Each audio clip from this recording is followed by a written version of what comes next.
예전에 제가 다니던 교회에서 셀그룹 모임을 했는데, 그때 저희 리더였던 분이, 인격적으로 보나, 신앙적으로 보나, 가정생활로 보나, 교회 생활로 보나, 어떻게 사람이 이렇게 완벽할 수 있지라는 사람이었습니다. 근데 그분이 어렵게 이런 얘기를 꺼내는 걸 들었습니다.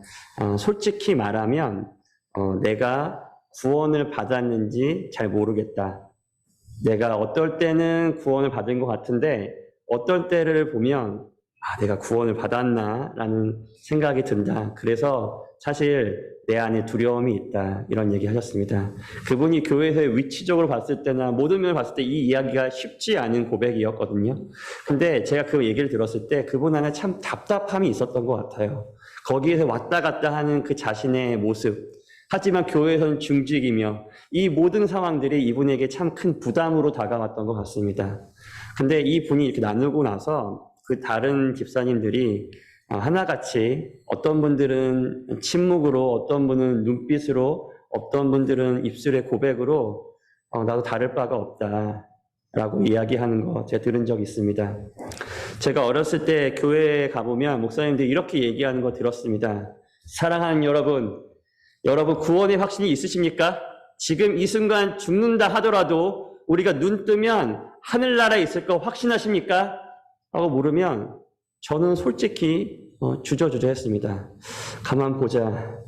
내가 구원을 받았던가 받은 것 같긴 한데 이런 생각을 조금 이렇게 하려고 할 때 한 번의 예외도 없이 모든 성도분들이 교회가 떠나가라 아멘 아멘 하는데 그때 그 아멘 소리가 저를 약간 위축되게까지 만들었던 거 제가 경험했었습니다. 어떤 느낌이냐면 제가 반드시 풀어야 되는 문제인데 제가 이렇게도 해보고 저렇게도 해보고 이 방법도 써보고 저 방법도 써봤는데 안 풀리는 겁니다. 그래서 생각하기를 이건 답이 없거나 풀리지 않는 문제구나 하고 고개를 딱 들었더니 옆에 있는 모든 사람들이 답안지를 너무나 쉽게 쓰고 나아가는 그런 느낌을 제가 받았던 적이 있습니다. 많은 사람들이 교회를 오랫동안 다녔지만 태어났을 때부터 다녔지만 여전히 자신은 예수님을 믿지 않는 것 같아요. 혹은 나는 구원을 받지 못한 것 같다라고 생각이 드는 이유는 예수님을 믿기 전과 믿기 후에 자신의 삶을 들여다봤을 때 별 차이가 없는 거죠. 그렇기 때문에 내가 진짜 예수님을 믿고 있는지 안 믿고 있는지 생각이 안 드는 겁니다. 성경을 보면 눈먼 자가 눈을 뜨기도 하고 기적들이 일어나서 그의 인생 가운데 정말로 큰 변화가 있고 어떤 사람들의 간증을 들어보면 내가 나 안에 말할 수 없는 기쁨과 평안이 넘쳤다. 상황이 여전히 비참했지만 난 예수로 만족한다라는 이런 고백들이 있는데 내 삶을 들여다보면 그렇게까지는 그런 고백들이 없기 때문에 그렇게 보는 것 같습니다. 내가 예수님을 믿는지 안 믿는지는 내 가슴을 열어봐가지고 진짜 믿나 안 믿나 증서가 나오는 것도 아니고 그건 잘 모르겠지만 내가 확실하게 아는 거 한 가지 있는데 내가 솔직히 말해서 기도하고 말씀 보고 예배하고 좋지만 하나님도 좋지만 그것보다 좋아하는 것이 너무나 많죠. 더 솔직하게 이야기하면 성경에서 죄라고 이야기하는 것들이 주는 그 짜릿함, 그 즐거움, 그 시원함 그런 것들을 내가 쉽사리 포기하지 못할 때 이런 생각이 드는 것 같습니다. 내가 진짜 예수를 믿는 건가? 교회는 오래 다녔는데 나는 지금 구원을 받았나? 라는 생각이 듭니다. 거기에다가 오늘 요한일서 3장 9절 같은 말씀은 우리에게 이렇게 이야기합니다. 하나님께로부터 난 자마다 죄를 짓지 아니하나니 이는 하나님의 씨가 그의 속에 거함이요 그도 범죄하지 못하는 것은 하나님께로부터 났음이라. 명확하죠? 하나님께로부터 난 자는 죄를 짓지 않는다. 그런데 우리는 매일 여전히 죄를 짓는다. 그렇다면 나는 예수를 믿지 않는 자인가? 나는 사단에 속한 자인가? 라는 생각이 듭니다. 사람들이, 목사님들이 흔히 얘기하는 난 진짜 믿음이 아니라 가짜 믿음을 들고 있는 것인가? 머리로만 알고 진짜 믿음은 아닌 것인가? 라는 생각이 듭니다. 예전에 시우가 어렸을 때 이렇게 저에게 얘기한 적이 있습니다. 아빠, 나는 내가 예수님을 진짜 믿는 건지 아니면 믿는다고 생각하는 건지 난 잘 모르겠어. 그게 구분이 되는 거야? 이렇게 물었던 질문이 우리의 질문이 될 때가 너무나 많은 것이지요. 그래서 오늘은 이 말씀들을 좀 보면서 세 가지 질문에 대해서 좀 답을 찾아보려고 합니다. 첫 번째, 나는 하나님께 속한 자인가? 아니면 사단에 속한 자인가? 두 번째, 내가 하나님께 속해 있는지 사단에 속해 있는지 어떻게 알 수 있는가? 셋째, 내가 하나님께 속해 있다면 하나님께 속한 자는 과연 어떻게 사는가? 이런 질문들을 성경 말씀을 좀 보면서 우리 답을 좀 찾아보려고 합니다. 오늘 본문 말씀을 좀 우리가 요약해서 보면 사도 바울이 거듭해서 얘기하는 게 무엇이냐면 내가 원하는 바가 있다. 근데 그게 선이고 주의 말씀에 순종하는 거고 공의를 행하는 것인데 그걸 내가 행하지 않는다. 근데 내가 정말 싫어하는 바가 있다. 그게 죄고 악인데 내가 그런 것만 한다. 확실하게 해야 될 것이 하나 여기 있는데 모든 사람은 죄를 짓습니다. 예수님을 믿어도 죄를 짓고 예수님을 믿지 않아도 죄를 짓습니다. 우리 안에 이 죄와 육신의 생각이 예수님을 믿는 딱 그 순간 사라지지 않습니다. 그렇기 때문에 우리는 계속 죄를 짓는 것이죠. 혹 여러분 중에서 혹시 어떤 분은 내가 여전히 죄를 짓는데 내가 이렇게 사는데 나는 예수님을 믿지 않는다라고 생각했다면 여러분 잘못 생각하신 것입니다. 예수를 믿어도 죄를 짓습니다. 사도 바울도 죄를 지었습니다. 그러면 오늘 읽은 요한 1서 3장 9절 말씀은 우리가 도대체 어떻게 좀 이해해 봐야 될까요? 이 말씀의 원어적인 부분을 조금 더 이 맛을 잘 살린다면 이렇게 해석될 수 있을 것 같습니다. 하나님께로 난 자마다 죄를 계속 짓지 않는다. 그가 계속 죄를 짓지 않는 것은 하나님께로부터 났습니다. 영어를 보시면 훨씬 더 명확하시지요? 네, 영어에서는 좀 더 원문을 잘 살리고자 일부러 계속해서 죄를 짓는다. 네, 이런 표현이 덧붙여져 있습니다. 제가 지금 말씀드린 부분을 좀 길게 풀어서 이야기하면 이렇습니다. 우리가 예수를 믿는 순간에 굉장히 특별한 두 가지 변화가 우리 안에 일어납니다. 첫 번째는 하나님의 영이 우리 안에 거하시게 됩니다. 다시 말하면 하나님이신 그분이 우리 안에 함께 하신다는 이야기입니다. 그래서 우리의 신분이 변합니다. 이것이 우리에게 일어난 두 번째 변화입니다. 우리가 죄의 종이었는데 하나님의 자녀로 신분이 완전히 뒤바뀌게 되는 것입니다. 죄의 종이라면 무슨 말일까요? 죄가 우리의 주인이란 말입니다. 죄가 우리의 주인이라는 말은 무슨 말일까요? 죄가 이야기하는 것을 우리가 감히 거부할 수가 없는 사람들이라는 것입니다. 근데 이것이 정말로 저주스러운 일은 죄가 가지고 있는 그의 유일한 목적이 있는데 그것은 우리를 완전히 파멸시키고 망하고 죽게 하는 것에 있다고 하는 것입니다. 그런데 우리가 이 죄의 종으로부터 노임을 받았습니다. 이로 인해서 우리에게 일어나는 현상은 두 가지 생각이 우리 안에 같이 있다라고 얘기합니다. 성경에서는. 첫 번째는 성령의 생각이고 하나님의 생각입니다. 두 번째는 죄의 생각이고 육신의 생각입니다. 그렇기 때문에 더 이상 죄가 우리를 좌지우지할 수 없습니다. 우리가 죄를 거부할 수 없지 않습니다. 그러나 여전히 우리 안에 그 육신의 생각이 남아있는 것입니다. 이 육신의 생각 때문에, 이 죄의 생각 때문에 우리는 죄를 짓는 것이죠. 그런데 믿는 자에게는 다른 것이 하나 있습니다. 이것이 우리가 어디에 속해 있는지를 알 수 있는 비결입니다. 믿는 자에게 다른 것은 무엇이냐면 믿는 자에게는 이상하게 예수님을 믿고 나서 죄가 불편해집니다.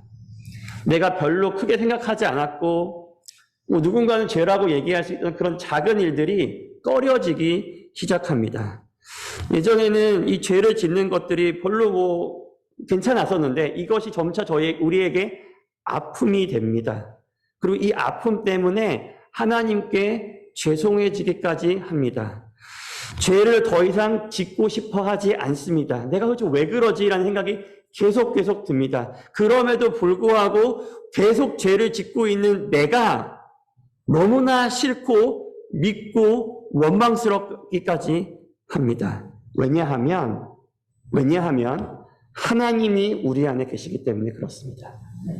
우리 혼자 살 때는 종으로 살 때는 죄로 사는 게 아무런 문제가 안 됐는데 우리가 하나님의 영이 내 안에 거하시자 내가 행하는 죄가 부대끼기 시작하는 것입니다. 이것은 양심이 아닙니다. 양심이 돕는 역할이 있겠죠. 하지만 근본적인 것은 우리 안에 있는 하나님께서 이것을 싫어하시고 미워하십니다. 왜 그럴까요? 왜냐하면 하나님 우리를 너무나 사랑하시고 이 죄가 우리에게 무슨 짓을 하는지를 너무나 잘 알기 때문에 그렇습니다. 이 죄가 우리를 산산조각 내고 죽이고 있는 것을 보실 수가 없기 때문에 이것 때문에 아파하시는 것입니다. 그 아파하는 게 나한테까지 전달이 되는 것입니다. 이것이 믿는 자의 표정입니다. 죄가 멈춰지진 않는데 죄 때문에 너무나 아파합니다. 죄가 고통이 됩니다. 이것이 우리가 읽은 요한일서 말씀의 핵심입니다. 믿는 자는 계속하여 죄를 범할 수가 없습니다. 사랑하는 여러분, 여러분들 안에 거부할 수 없이 매일마다 짓는 죄가 있지만 그 죄 때문에 아파하고 고통하는 것이 있으신가요? 이러면 안 되는데, 진짜 안 되는데 내가 왜 이걸 이렇게 못 끊을까? 왜 자꾸 이 죄에 넘어질까? 이렇게 하면 하나님 기뻐하지 않으시는데 내가 자꾸 왜 이럴까라는 고통이 여러분께 있는지를 여쭙고 있는 것입니다. 만약에 여러분 정말 그러시다면 여러분 안에 거룩한 성령님이 계시기 때문에 그런 것입니다. 여러분들이 착해서도 아니고요. 여러분들이 교육을 받아서 그런 게 아니라 여러분 안에 계신 성령님께서 여러분에게 계속 말씀하고 있는 것입니다. 그 거룩한 하나님 때문에 죄가 불편해집니다. 그래서 싫어집니다. 그래서 우리가 죄의 종이 아니라는 것입니다. 죄가 싫어졌기 때문에 그렇습니다. 이 마음이 있다면 우리는 하나님께 속한 사람입니다. 이건 확실합니다. 그렇기 때문에 믿는 자들에게는 싸움이 있습니다. 내 안에 하나님의 법과 죄의 법이 계속하여 싸움을 합니다. 하나님께서 기쁘시게 하는 것을 하고 싶은 마음과 죄가 기뻐하는 것을 하고 싶은 마음이 계속해서 싸운 이들이 믿는 자들에게 있다는 것입니다. 여기서 우리가 꼭 기억해야 될 것이 한 가지 있습니다. 우리가 태생이 죄인입니다. 늘 죄인으로 살아왔습니다. 그래서 죄가 원하는 것인데 그것이 내가 원하는 것이라고 착각합니다. 이거 기억하셔야 됩니다. 실상은 죄가 원하는 것인데 그것을 마치 내가 원하는 것이라고 얘기합니다. 죄는 교묘하게 그래서 어떻게 대절구도를 만드냐면 야, 너가 하고 싶은 거하고 하나님이 하고 싶은 거하고 싸우는 거야. 하나님은 너가 하고 싶어 하는 거 싫어해. 그러니까 널 죽여야 돼. 억지로 해야 돼. 순복해야 돼. 근데 가끔은 그렇게 할 필요는 없어 라고 이야기하는 게 죄의 목소리인 것입니다. 간단한 예를 한번 들어볼까요? 누군가가 나를 힘들게 하고 아파합니다. 그러면 우리 안에 있는 죄는 대뜸 야, 그건 대갚아줘야지 라고 이야기를 합니다. 그런데 그래야 우리의 마음이 좋아질 거라고 생각이 드는데 이것은 죄가 우리에게 말하는 것입니다. 그리고 오늘 우리는 죄가 말하는 이 생각을 내 생각이라고 착각을 합니다. 그리고 그때 우리 안에 이 성령님께서 얘기를 하시죠. 예수님처럼 용서하고 사랑해야 돼. 라고 하면 이 죄는 이 대결 구도를 너랑 하나님, 너가 하고 싶은 거랑 하나님이 하고 싶은 것과 싸우는 거라고 우리에게 이야기하는 것입니다. 그런데 우리 한번 냉정하게 생각해 볼까요? 누군가 한번 미워해 보셨습니까? 누군가한테 진짜 험한 꼴을 했는데 한번 복수를 꿈꿔 보셨나요? 그 순간들 막 행복하시죠? 즐거워서 어쩔 줄 모르시겠나요? 되갚아 주어 보셨나요? 내가 어떻게 어느 정도 힘이 좀 생겨가지고 나를 괴롭혔던 그 사람에게 제대로 되갚아 주셔봤나요? 아, 그러니까 야, 이 맛에 하는구나 라고 싶으시던가요? 한번 해보셨다면 아실 것입니다. 죄의 생각은 사망입니다. 우리를 더 아프게 하고 고통스럽게 하는 것입니다. 그러나 한번 여러분 예수님의 사랑으로 용서해 보셨나요? 상대방이 여전히 아나무인처럼 내 기분 상관도 하지 않고 자기 잘났다는 듯이 여전히 살고 있지만 그럼에도 불구하고 내가 받아 누린 그 하나님의 사랑으로, 예수님의 사랑으로 그를 품고 용서해 보셨나요? 어떠셨나요? 내가 그 사람 뒤통수를 한번 날려줘야 되는데 날려주지 못해서 지금까지 답답하시던가요? 아닙니다. 저도 여러 번 경험해보지 못했지만 이렇게 해본 적이 있습니다. 그 사람을 미워하는 거는 나를 지옥으로 이끄는데 지옥으로 이끌고 갔던 그 사람을 용서하고 사랑하는 것은 나에게 말할 수 없는 평안을 내게 선물합니다. 그 일로부터 진짜 자유로워지는 것이죠. 그러면 진짜 우리를 위한 내 생각은 무엇입니까? 나를 위해서 정말 하는 생각이라면 나를 아프게만 하는 생각을 붙잡는 것이 정말 내 생각이겠습니까? 아닙니다. 죄의 생각에 너무나도 익숙한 나머지 그 사람을 복수해 라고 말하는 것이 내 생각이라고 속고 있는 것입니다. 사단은, 죄는, 세상은 우리를 끊임없이 속입니다. 너랑 하나님이랑 대결해야 돼. 사랑하는 여러분, 내가 진짜 원하는 것하고 하나님하고 싸우는 것이 아니라 우리를 속여 망하게 하려는 죄의 생각하고 우리를 진짜 구원하시며 사랑하시길 원하는 하나님의 생각하고 결투하는 거고 싸우는 것입니다. 이것이 믿는 자 안에 있는 진짜 싸움입니다. 그렇다면 우리는 이 싸움 어떻게 이길 수 있을까요? 로마서 8장 13절은 우리에게 이렇게 가르쳐주고 있습니다. 너희가 육신대로 살면 반드시 죽일 것이로되 영으로서 몸의 행실을 죽이면 살리니 우리가 살던 대로 살면 우리는 육신대로 살게 되어 있습니다. 타고난 죄인이라서 그렇습니다. 살던 대로 살면 우리는 육신대로 살게 됩니다. 육신의 생각을 붙잡으면 죄에 내 마음을 빼앗기면 우리는 사망의 길에 들어서게 되어 있습니다. 그럴 때 우리의 몸과 마음이 핍해지고 핍절해지고 굶습니다. 내 안에 평강과 평안이 하나도 없어집니다. 너무나 많은 것이 내 안에 있는데 내게 주어졌는데 그 모든 것이 불만이 됩니다. 만족이 없습니다. 위로를 바라지만 위로를 찾지만 어디서도 내 위로를 찾을 수가 없습니다. 그것이 죄의 길입니다. 이 싸움을 이기는 방법은 영으로서 몸의 행실을, 죄의 행실을 죽이면 우리가 산다라고 되어 있습니다. 육신대로 살면 반드시 죽는데 영으로서 우리의 몸의 행실을 죽이면 삽니다. 여기서 영은 성령님을 이야기합니다.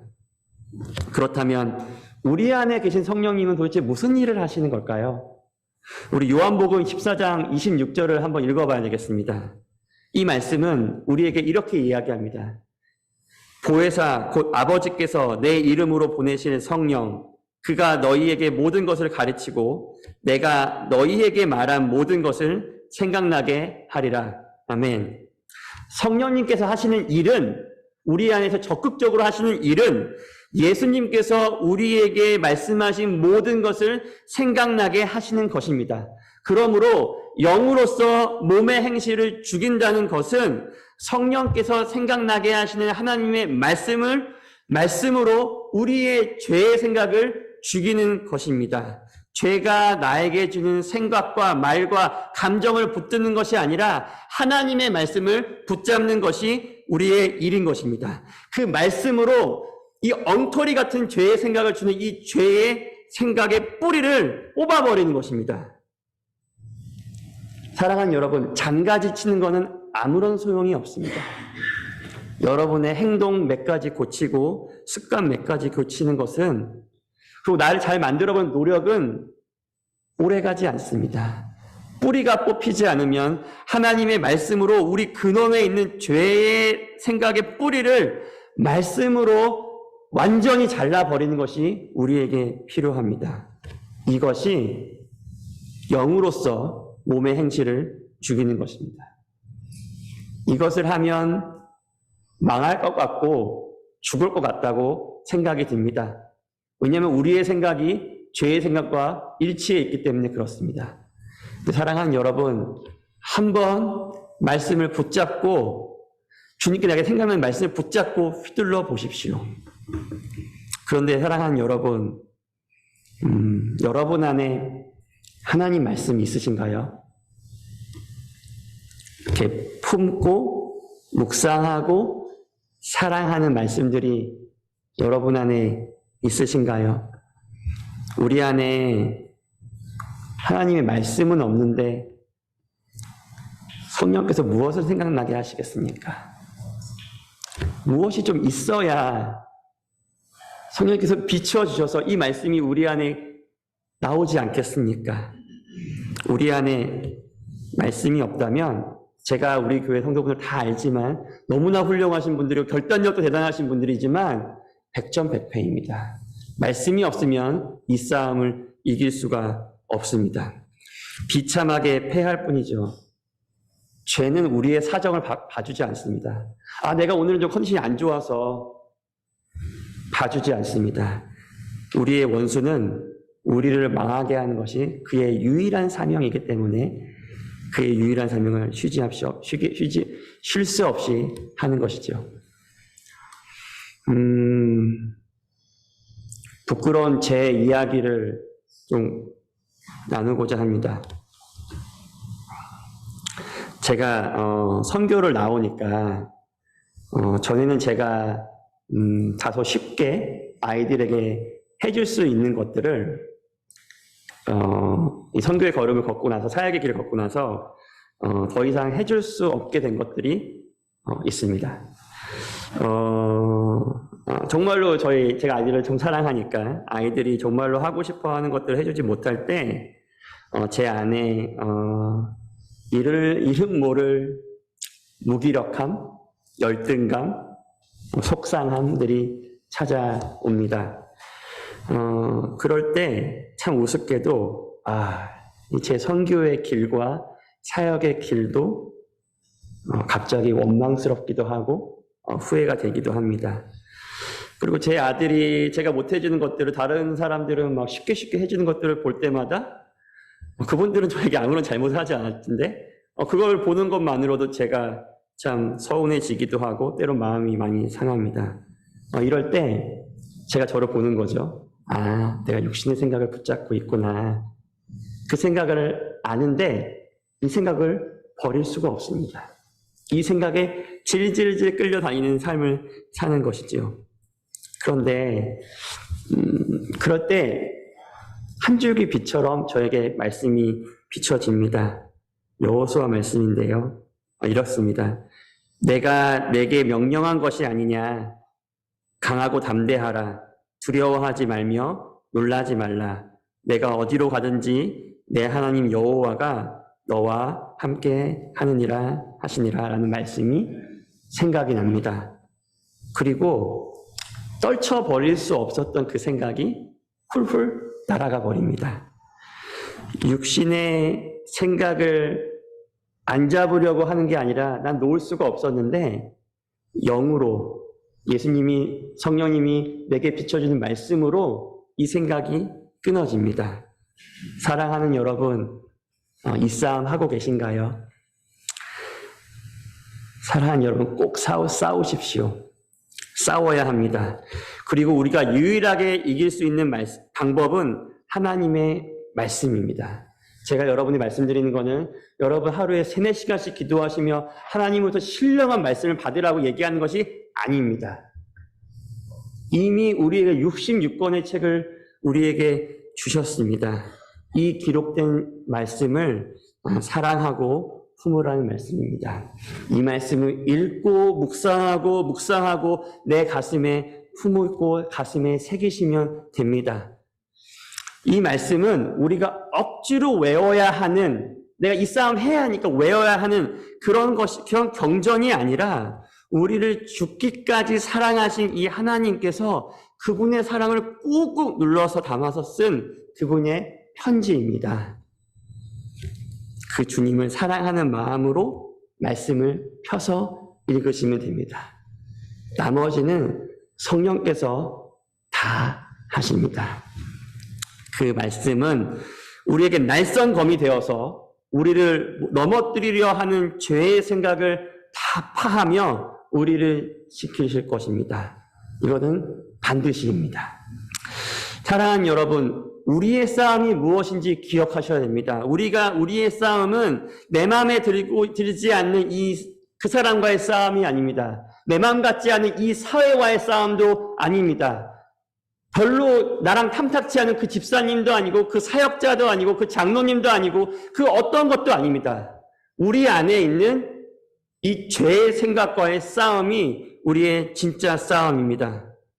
그들이 우리를 어떻게 대할지라도 우리는 그들을 예수 그리스도의 사랑으로 품는 것이 전부입니다.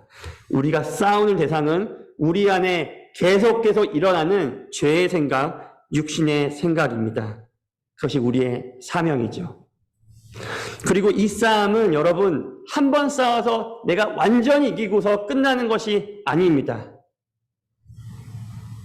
우리가 죽는 그날까지 계속하는 것입니다.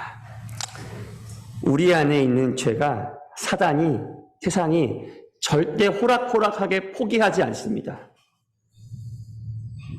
뿌리를 뽑았는데, 분명 뿌리를 잘랐는데 스물스물 새싹이 돌아오는 것을 여러분 수도 없이 보실 것입니다. 그런데 우리에게 이 긴 싸움 같은 것이 지치지 않을 수 있는 것은 이 싸움은 반드시 우리가 승리하기 때문에 그렇습니다. 승리가 이미 보장된 싸움을 우리가 하기 때문에 이 싸움을 너무나 즐겁게 할 수 있습니다. 우리와 함께 있는 분이 하나 못하시는 게 있는데 지는 걸 못하십니다. 하지만 우리는 싸워야 합니다. 말씀으로 싸우면 승리하시는 것이죠. 이 긴 싸움의 길은 역설적으로 너무나 복됩니다. 왜냐하면 이 싸움을 하면 할수록 하나님을 더 닮아가게 됩니다. 이 싸움을 하면 할수록 우리는 전적으로 예수 그리스도를 더 의지하며 믿으며 걸어가게 되어 있습니다. 더 큰 확신 가운데 거하게 되어 있습니다. 그리고 이 길 끝에는 예수님을 더 사랑하는 일이 이 은혜가 우리에게 주어지는 것입니다. 그래서 우리를 사랑하는 주님이 이 싸움 우리에게 허락하신 것입니다.